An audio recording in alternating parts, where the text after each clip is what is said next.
Hoy vamos a hablar un poquito acerca de cometas en los sellos filatélicos chilenos. Y la razón por la que pensé que este era un buen tema es que en estos días se está viendo un cometa que le llaman el cometa del diablo, que tiene un nombre más técnico, que es 12P/Pons-Brooks. Si usted pone ese nombre en Google, va a encontrar rápidamente las imágenes algunas vistas que son espectaculares, que está compartiendo gente que con muy buena técnica y buenos equipos está logrando esta clase de resultados. Yo logré algo más modesto desde mi departamento, pero bueno, no me desplacé al desierto ni lo hice con una gran configuración de equipo, sino que fue algo bien improvisado, así que me trae un poquito de orgullo de todos modos haber logrado captar una imagen del cometa. ¿Qué cometas han aparecido en los sellos filatélicos chilenos? Solamente dos, hasta donde he podido detectar. Si alguien me encuentra otro, por favor corríjame, me encantaría. El primero es el famoso cometa Halley, que apareció en un sello del año 1985, que es previo, digamos, al momento en el cual hubo más atención sobre el cometa Halley, que fue el año 1986. Aunque en realidad, si usted dice, pero ¿y cuándo pasó el cometa? Bueno, el cometa está viajando constantemente, no es que hay un momento en que aparece y después desaparece, solamente que cuando está más cerca del Sol se ve más brillante, se le forma la cola, ¿verdad? Y eso es lo que nos parece más llamativo de un cometa. Entonces, en todos los años estaba pasando el cometa, solamente que hay un momento que es de máximo acercamiento al Sol, lo que llamamos el perihelio, y eso fue el año 1986. Entonces, a eso es lo que hacía alusión este sello que salió el año previo, así como un poco preparando que iba a ocurrir este paso. En la estampilla hay una representación artística de la situación. En realidad el Halley ni remotamente estaba pasando entre la Tierra y la Luna, estaba más lejos. Sin embargo, yo creo que acá quizá el artista estaba pensando un poco en el interés que había causado el paso anterior del cometa Halley, el año 1910, cuando la Tierra cruzó la cola del cometa y hubo un poquito de preocupación por qué es lo que eso podía generar en la atmósfera de la Tierra. La verdad es que la respuesta es nada, porque son construcciones de gas muy poco densas. Entonces, aunque hubiera un elemento tóxico para la respiración de los seres humanos, está en una densidad pero tan baja que es como una gota de agua en un océano que la cola del cometa entre en contacto con la atmósfera de la Tierra. No le va a hacer ningún cambio significativo en su composición. Así que esas eran preocupaciones que algunas personas tuvieron, pero que en realidad no tenían mucho fundamento. Ok, entonces este es el cometa más famoso y es la última vez que hemos tenido un cometa en un sello filatélico.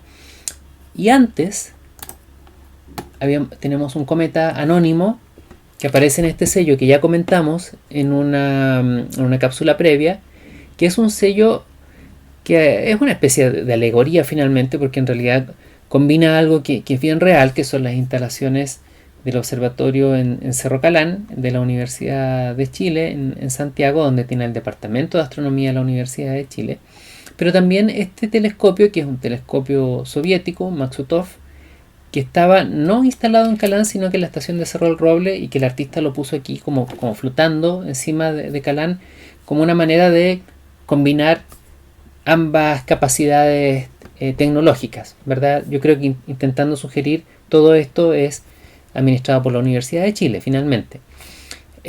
Pero aparece ese cometa anónimo allá atrás, y durante mucho tiempo he tenido curiosidad por ver si se puede deducir de alguna manera cuál habrá sido ese cometa, o si en realidad fue meramente un símbolo artístico, y no le puedo dar una certeza en lo que le voy a decir, pero digamos que es una especulación educada, y es que yo creo que se trata del cometa Bennet, o por lo menos que este cometa puede haber aludido al cometa Bennet.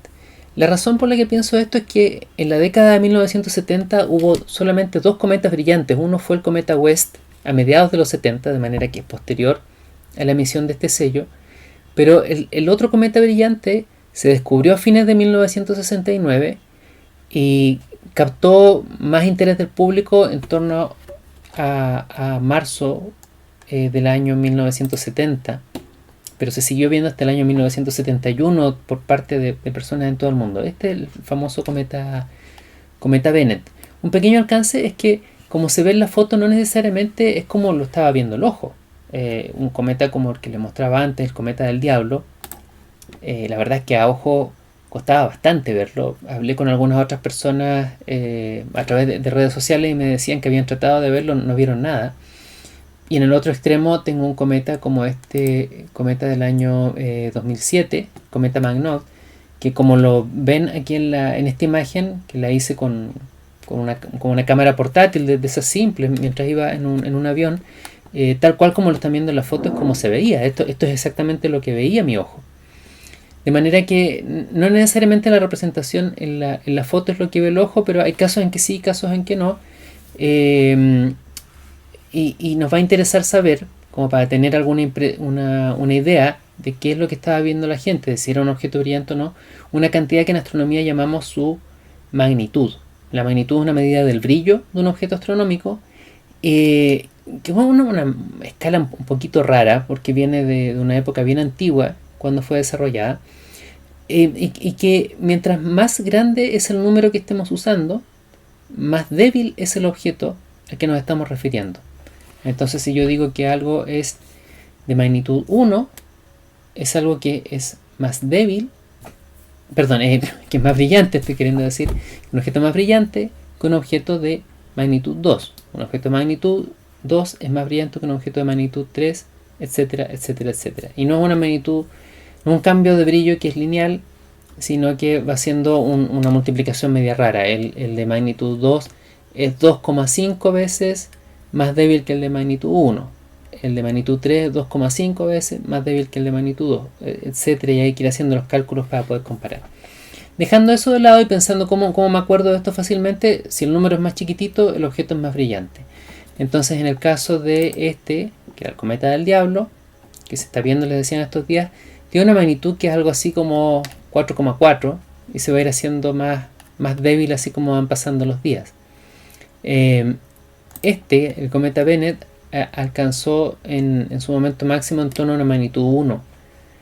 Como una comparación, las estrellas de las Tres Marías están por ahí en torno a la magnitud 2. Entonces, imagínense, una estrella más brillante que las Tres Marías, ya estamos hablando de un objeto que era relativamente fácil de ver a simple vista, ¿verdad?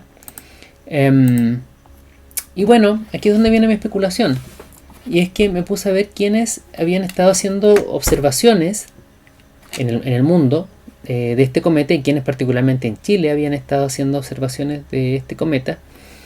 Y hay un sitio web de la Unión Astronómica Internacional que colecciona lo que se llaman los telegramas astronómicos. Un telegrama astronómico es una pequeña publicación en que normalmente lo que se hace es reportar observaciones.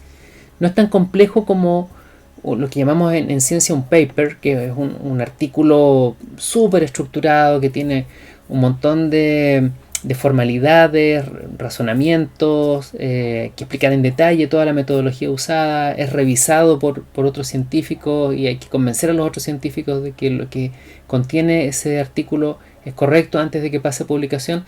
Acá es un poco más relajado el criterio porque normalmente se está en el observatorio, se quiere reportar que se observó algo, se escribe algo cortito y ya está. Y fíjense, en este caso, estos telegramas astronómicos lo que pretendían informar a la comunidad es que alguien había observado posiciones del cometa Bennett. Entonces acá salen en la primera columna las fechas, decimos enero 3, y esto, bueno, se informa de manera decimal la hora en ese día.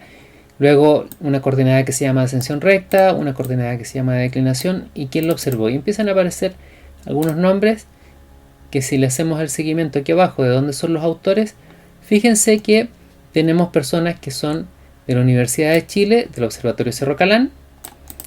Tenemos Universidad de Chile nuevamente, Observatorio Cerro El Roble. Entonces, desde estos dos lugares que se ven en ese sello, se estaban haciendo observaciones de este cometa Bennett y es un objeto que se siguió observando hasta el año 1900, 1971. Ahora, siempre podría ocurrir que este sea uno de muchos cometas que estaban observando desde Cerro Calán y Cerro El Roble. Y entonces nuestra suposición acá sería bien arbitraria, ¿verdad? A lo mejor estaban llenos de observaciones de cometas brillantes todo el tiempo. Y por qué entonces tratar de afirmar que este y no algún otro. Pero ocurre que en la base de datos de las publicaciones de aquella época, pensando en los que estuvieran más cercanos a la fecha de emisión del sello en el año 1972, tenemos el cometa Bennett, tenemos, no sé, el cometa Toba, cometa Kojima, cometa Tsuchinan. Después ya nos pasamos al año 73 con el cometa Araya, y bueno, hay un par de cometas adicionales. Si vamos a ver cada uno de estos, nos encontramos con que eran cometas que se podían detectar, se podían fotografiar con equipos astronómicos especializados, pero no eran cometas para nada posibles de ver a simple vista. Por ponerle algunos números a esto que estamos hablando, el ojo humano en condiciones muy buenas de observación, de perfecta oscuridad, en medio del desierto, sin contaminación lumínica, puede llegar a ver objetos de magnitud 6, algunas personas logran ver objetos hasta de magnitud 7, pero aquí estamos hablando de un cometa que era de magnitud 15, cometa de magnitud 11, o sea, definitivamente mucho más débil que el límite de la visión humana. Así que no eran cometas que fácilmente alguien siquiera fuera a tener idea que existía, a menos que se pusiera a leer literatura especializada. Así que dudo que hayan sido parte de un interés colectivo en relación a los cometas, a diferencia del cometa Bennett, que llegó a ser de magnitud 1. Y como comparación, ahí podemos decir las estrellas de las Tres Marías están por ahí en torno a magnitud 2, de manera que estamos hablando de un objeto que era más brillante que las estrellas de las Tres Marías. Así que este cometa yo creo que cumple todas las características para finalmente haber sido seleccionado para formar parte de este sello. O sea, por un lado, era observado desde Cerro Calán, era observado desde Cerro El Roble, y es un cometa que, al ser reciente a la fecha de publicación de la estampilla, al ser brillante, al ser comentado como un objeto que era posible de ver a simple vista, entonces creo que desde el punto de vista de quien estaba diseñando el sello, habría sido una buena elección. Pero insisto, esto no es algo que a estas alturas podemos afirmar con certeza. Rescatar estas historias de los sellos antiguos es prácticamente imposible a estas alturas, pero podemos especular con cierto grado de educación, como he tratado de hacerlo en este video. Espero que les haya parecido interesante y nos vemos en una próxima cápsula astrofilatélica. Hasta pronto.